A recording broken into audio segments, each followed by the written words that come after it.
First of all, Happy New Year! In today's video, I'm going to do Jolabokaflod PDX book tag because I'm going to talk about the New Year celebrations in Turkey and in the ancient Turks. I've decided to do this tag in December 31st. Jolabokaflod PDX book tag was created by Margaret Pinard. It's based on a tradition in which books are given as gifts in Christmas. I was tagged by Hannah at Hannah's Books. I'm really behind on watching booktube videos because of the earthquake.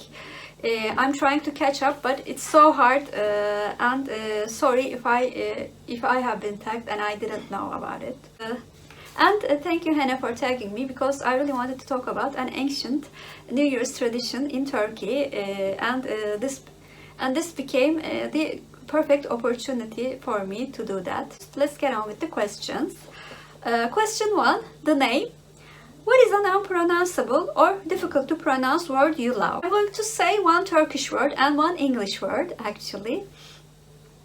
Exercise means egzersiz in Turkey, and it is hard for me to pronounce it because I have done a dental job, and the sounds S and Z are really hard for me to pronounce if they come very close together. And additionally, when I say exercise, I immediately think of the English word exercise, which is a bit easier for me to say. So that is a word that is a bit hard for me to say. And the English word is library. I pronounce it right this time, but I tend to go with library because it's much more easier to pronounce it that way. And I love libraries. It's a word that I love immensely. Question 2. The tradition. What is a new to you tradition or retelling of one that you love? First of all, I'm going to talk about the New Year's tradition in Turkey. As a mostly Muslim society, we do not celebrate Christmas. Only our Christian citizens take the night and the day off for holidays. We do not do that in December 24th or 25th. But New Year is celebrated in Turkey like all around the world. We do not get the day off in December 31st, but we get the day off on January 1st. As a member of a family who has more secular way of living, not overly religious, we celebrated New Year's like a mixture of how European and American people celebrate Christmas, Thanksgiving and New Year's. Family comes together for dinner and eat turkey like in Thanksgiving. And the family members who do drink champagne to celebrate the coming of New Year. After dinner, the younger, the college student and teenage members of the family do go out and celebrate New Year's in either streets or in the clubs or in the bars. I used to do that when I was going to university, but after that and especially after I started working, I prefer to stay at home and watch the fireworks from our balcony, and this is how we celebrated New Year's in pre-COVID times.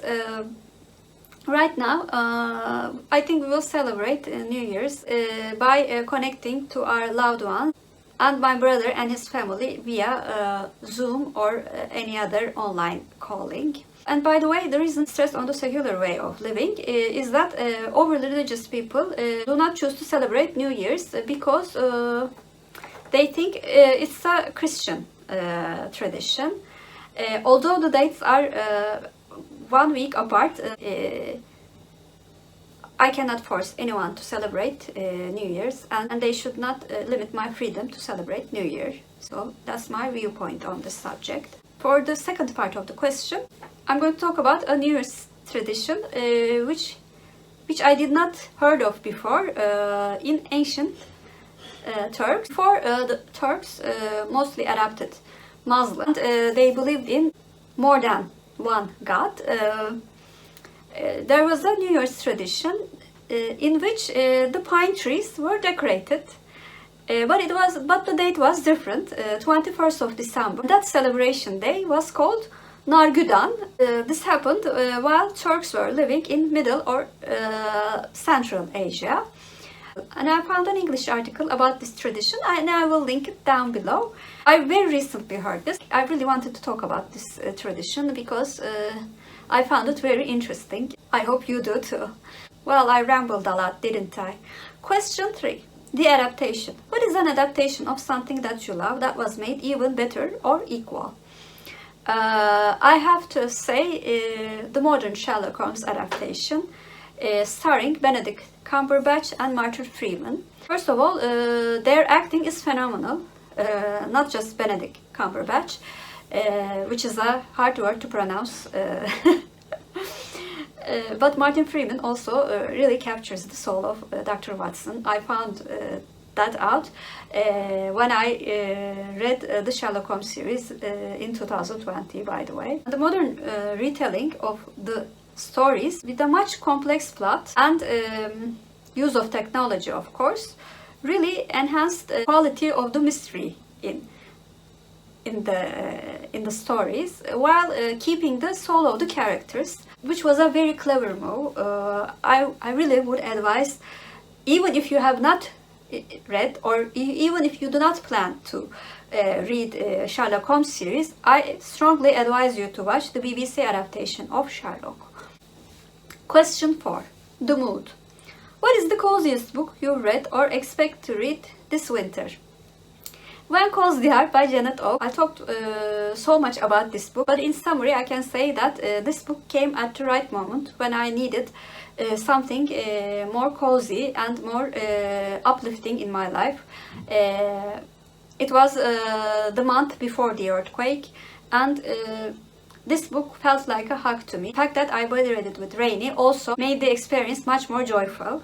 Thank you, Rainy, again. Question 5. The discovery. Who's a new author you've discovered this year that you love? I think I'm going to say Blake Crouch. I read 4 books from him and really enjoyed 3 of them. One was a big disappointment, but I especially loved Dark Matter. I was fascinated by how well he wrote both the complexity of the plot and also very three-dimensional characters. Almost all of the characters in the book was incredibly well developed. So I was very impressed by Blake Crouch as an author in 2020. Question 6. The setting. What is the deepest, darkest setting that you read about? I think it doesn't talk about this year, so I will say 1,000 Splendid Suns by Khaled Hossein.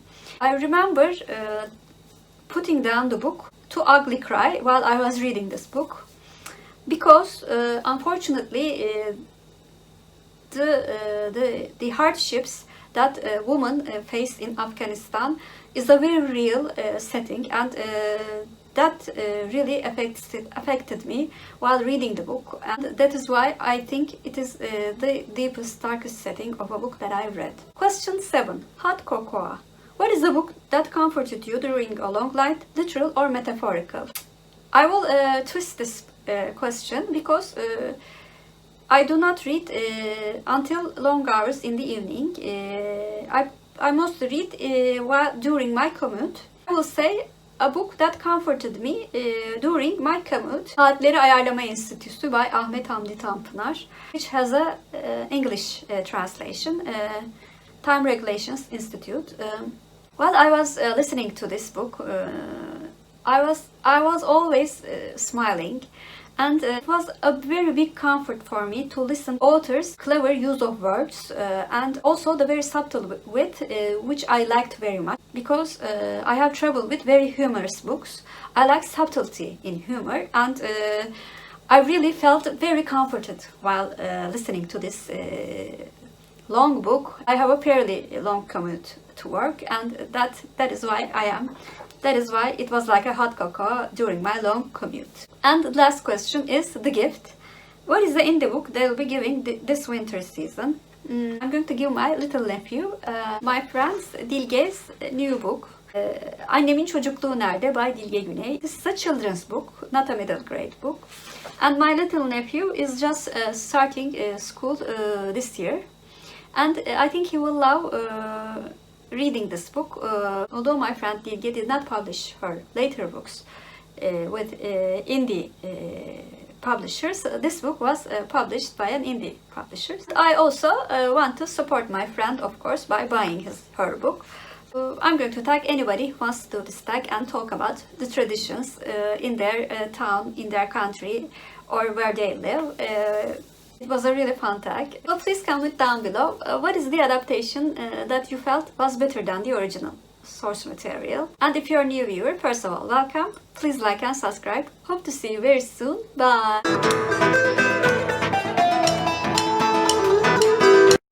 For Turkish word of the day, since one of the books that I've talked about was A Thousand Splendid Suns, I thought 1000 should be the word of the day. 1000 means bin in Turkish, and bin is our Turkish word of the day. Have a good day.